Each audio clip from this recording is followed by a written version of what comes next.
This is the Z Fold 6 and this is the Z Flip 6. They are part of a new set of devices that Samsung is launching today, and I got to test them out.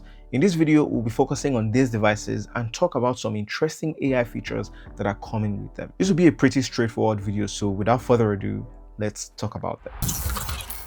I'm here in Paris, France to check out all the new devices that Samsung launched. It's been 2 days since I've seen them, and I've had a hands-on session with them for quite a short while. However, here are the main things that you should know, and we'll start with the main one, the Z Fold 6. Straight out of the gate, in terms of build quality, you can see that it's just different. If you check the transition between each Samsung device, like the S23 to the S24 series, you'll see that they moved from sort of a curved to a flat around the edge design. This is the same thing happening with the Fold 6 from the Fold 5. This is the same case with the Flip, but we'll get to that in a bit. Samsung has also opted for a more matte finish and not just glossy as its predecessor. This is what the Fold 6 looks like compared to the Fold 5. It's also 14 grams less at 239 grams, so it's slightly lighter. It's slimmer, it's more flush, and it has this squared edge that gives it an even more premium vibe. When it's unfolded, it's 5.6 millimeters thin.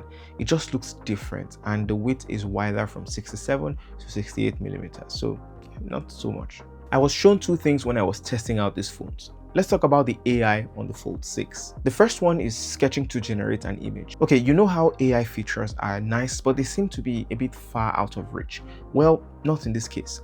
What if you could imagine something? You sketch that thing and click a button and it brings out a realistic looking image. That is what this does. In our demo with the Z Fold 6, you can see a sketch or a drawing on the screen here. Once you click the sketch to image button above the drawing, you will get some options to generate a watercolor image, an illustration, a sketch, a pop art, or a 3D cartoon from your sketch. Upon selecting the 3D cartoon and clicking on generate, you will need to wait for around 10 to 15 seconds and you will get 4 options to pick from. And these were the results. I tried it myself by drawing a shoe. Forgive my very terrible drawing. I clicked on the AI icon and selected sketch to image.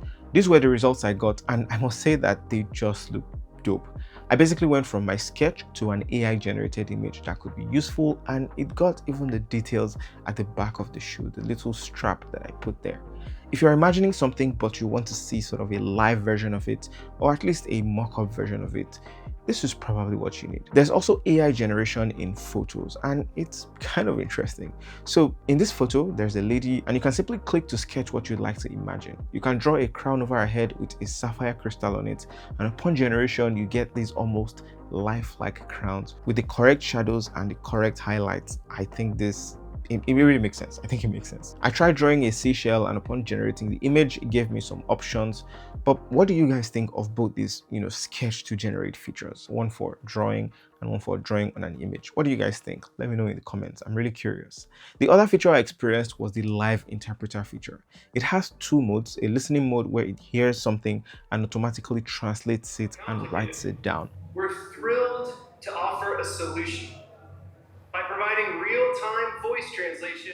Then there's communication mode where you can fold the Z Fold 6 and it will display the text to the other person. As you're speaking, the other person can hear and then respond to you. They've basically taken what they're good at and made it better. So here's an example. I was speaking French to the person that was showing me the device, and the person spoke English back to me, and this is how it sounded like. Bonjour, comment ça va? Hello, how are you? I'm good, thank you. How are you? Je vais bien. Merci. Comment allez-vous? Alright, let's move on to the Flip. Just like I mentioned, I like how you're getting a squared off design as you move from the Fold 5 to the Fold 6.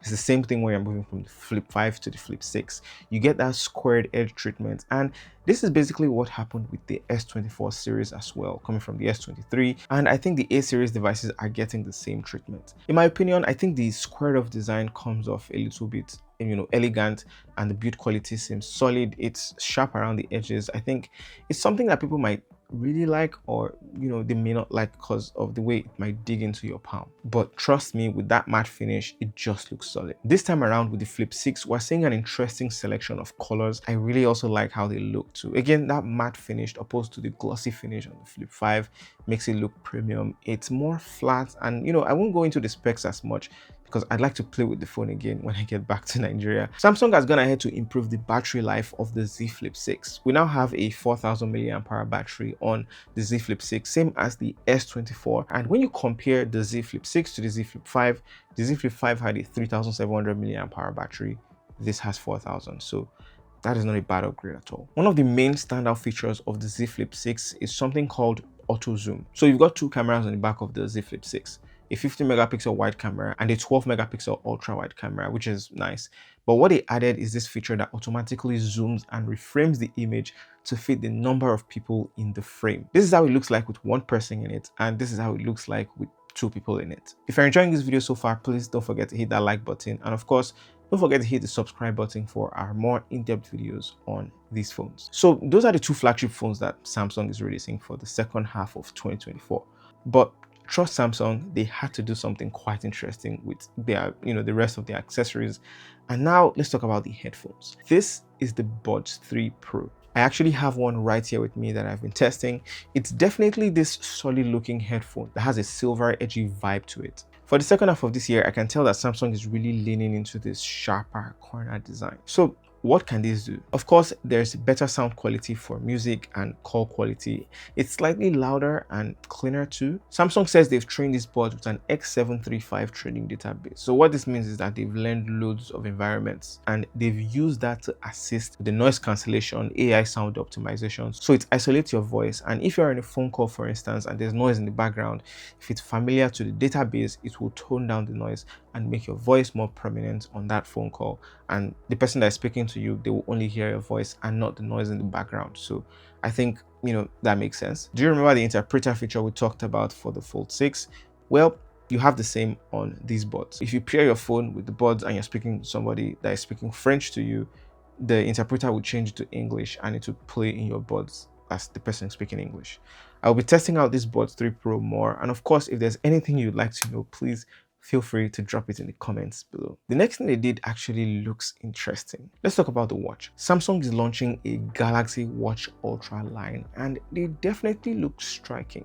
They are these sportier watches that Samsung is basically saying, hey, we're giving you this watch with long battery life, with endurance built in, with a night mode display, of course, a strong design. I like the bands of this watch. It's a watch that is clearly built for outdoor use, for sports racing, those physical activities. It's basically meant to do a whole lot of that. I think that's why the watch has a 3nm processor. I had to ask again, like 3nm. It's good on paper, but I'd like to test it out. They also released the Watch 7, and I've been rocking the Watch 6 since it launched. Actually, it's my daily smartwatch of choice. The Watch 7 still does your sleep tracking. It has new colorways, and it has interesting design choices that, there were interesting design choices that were being made. In terms of sleep tracking and coaching or fitness, the Watch 7 will work well with the new Galaxy Ring. And what is the Galaxy Ring, you might ask? Well, the Galaxy Ring is sadly not coming to Nigeria, but it's this titanium grade 5 ring that I believe is water resistant. It should track your sleep and cycles better.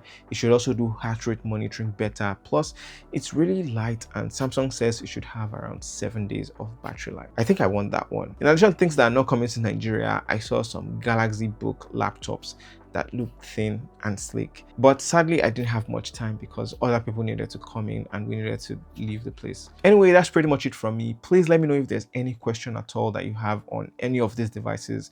I'll be right there in the comment section chatting with you guys.